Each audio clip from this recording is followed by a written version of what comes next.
सबसे ऊंचा बाट दुनिया में माई के दर्जा। सबसे ऊंचा बाट दुनिया में माई के दर्जा। केहू भरल न भरी, केहू भरल न भरी, अरे माई के कर्जा।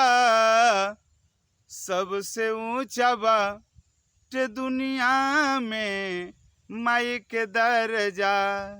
सबसे ऊंचा बाट दुनिया में माई के दर्जा।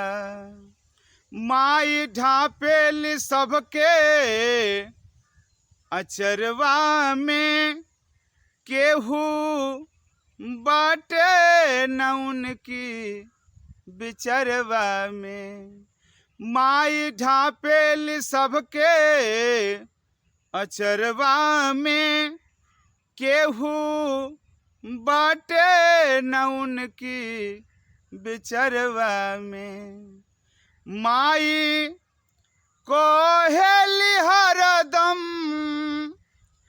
माई कोहेली हरदम, अरे फूला फर जा।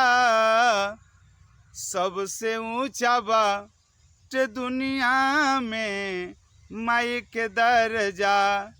सबसे ऊंचा बाट दुनिया में माई के दर्जा।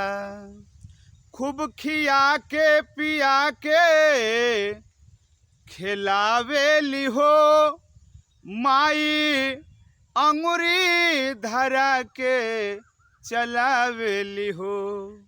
खूब खिया के पिया के खिलावेली हो माई, अंगुरी धरा के चलावेली हो।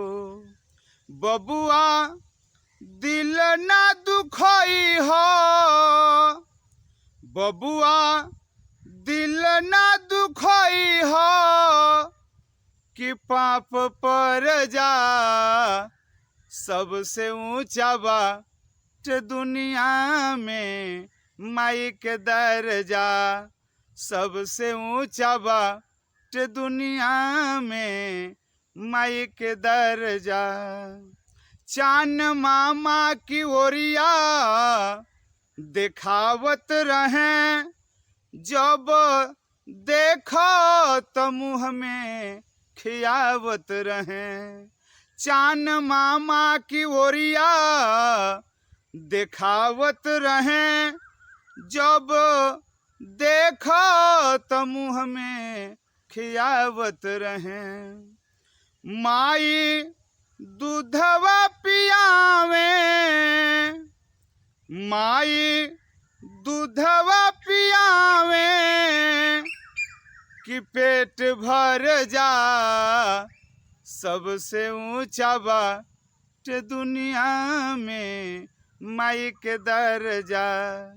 सबसे ऊंचा बाट दुनिया में माई के दर्जा।